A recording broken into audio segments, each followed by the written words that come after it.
right, so thesis people, I miss you dearly. Let me just say that. I know you're all at home now, and I hope that your families and friends and people you love are safe.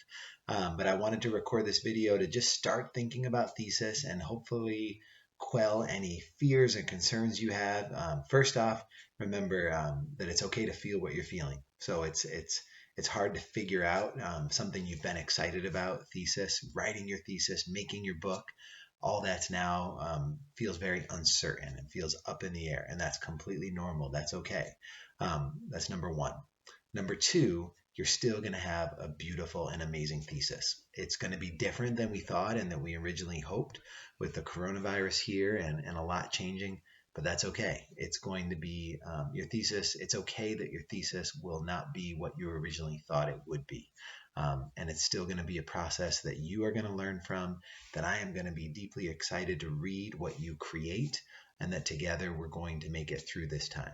So number one, it's okay to feel frustrated and nervous and worried and scared and upset by what your thesis has become and by what's happening all around us right now. Those are normal emotions, and I want to encourage you not to try to push them down and pretend that those aren't there. It's okay. But number two, we will find a way to keep taking steps through this. And so this first video for thesis is just to encourage you and to talk through a couple of things to be thinking about. So we left off on chapter 4 when we were meeting in person. And for chapter 4, remember that you're sort of the discussion leader in chapter 4. It's you sort of getting all these different voices and all these different people's experiences together, and then saying in chapter 4, here's what I found, right? So chapter 3, we said you're sort of like the substitute teacher. You're building a lesson plan for the substitute teacher, rather. You're saying, here's my methodology in chapter 3. Here's everything you need to know to replicate or to do this study if I were no longer able to do it.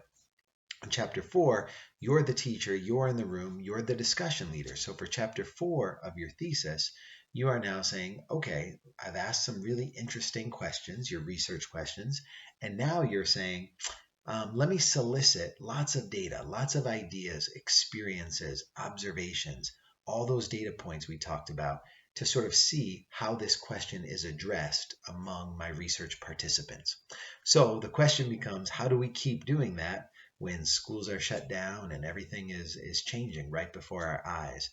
The answer is, we still look for meaningful data. We still look for meaningful participants, but the way we obtain that data is going to now be different. Instead of going into schools and watching students and interacting with teachers and interviewing principals and others face to face and doing surveys face to face and recording observations on lessons and experiments that we're doing in our classrooms, now we're going to be gathering ideas and discussion or data points by phone or via virtual conferencing, things like that.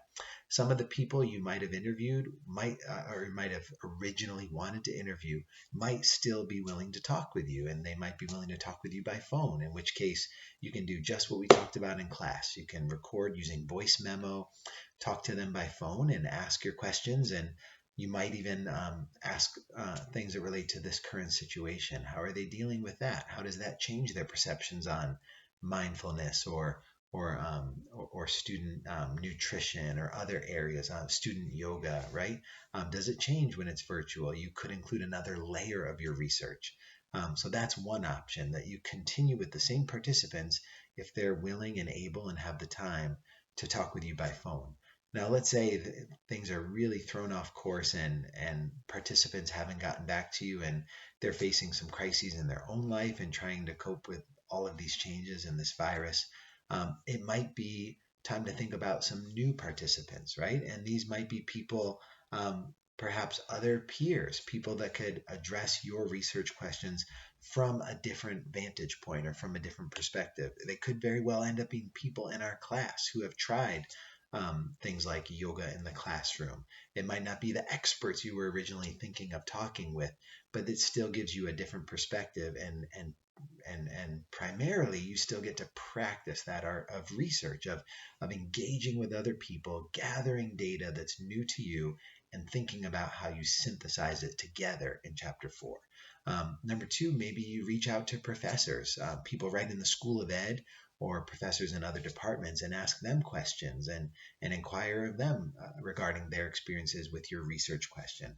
Number three, maybe there's family. Maybe there are people right in your home or friends of family, other people's mothers or fathers or uncles or aunts or grandparents or neighbors, people you could again talk to by phone safely or virtual conversations and use their experiences as data points. So this is an opportunity where we can stop and step back and say, how else could I gather meaningful, interesting ideas and experiences from people, even though it feels so hard now?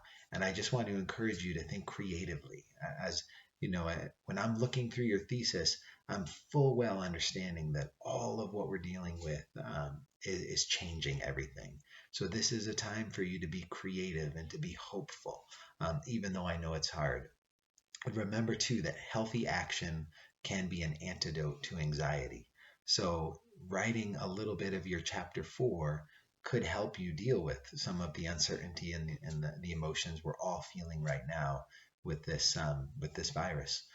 So I want to encourage you to reach out to me. I know we don't officially start till next week, but I wanted to just make a video just to bother you a little bit this week, and also to hopefully encourage you that we will get through this together. Thesis will look different, but we're going to have lots of resources coming up. The other professors and I who teach thesis, we're going to be talking.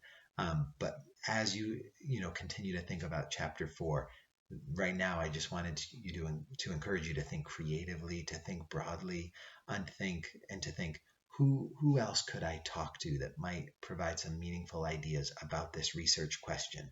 And it could be people you've never considered before, but they might have a perspective on your question. And that's okay. Think about Socratic seminars, right? If you've had me for other classes, in a Socratic seminar, in the Socratic method, Socrates believed everyone had something meaningful to share. You didn't have to be an expert to have something powerful or valid to share.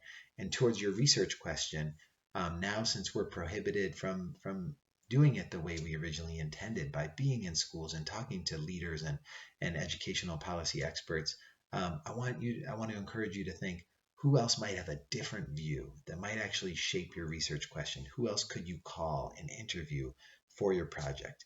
And as you do that, we can continue to tinker with chapter 3, being fully honest and full disclosure in chapter 3 that because of the coronavirus, our methodologies have now changed. Maybe we're still going to do the same research methodology. Maybe you'll still do grounded theory, but now instead of interviewing a live group, a focus group of students, you're now calling friends who or uncles or aunts who have kids and talking to their kids on the phone about your research question. So I just want to encourage you to expand, to think creatively, to think outside of the original road we were on, and that we'll get through this together and you can still find meaningful data. So reach out to me with questions, but I want to tell you that I'm here for you. It's going to be okay. You're still going to create and write a beautiful thesis, and it's still going to have really valid data and really valid findings to share with the world and with your class.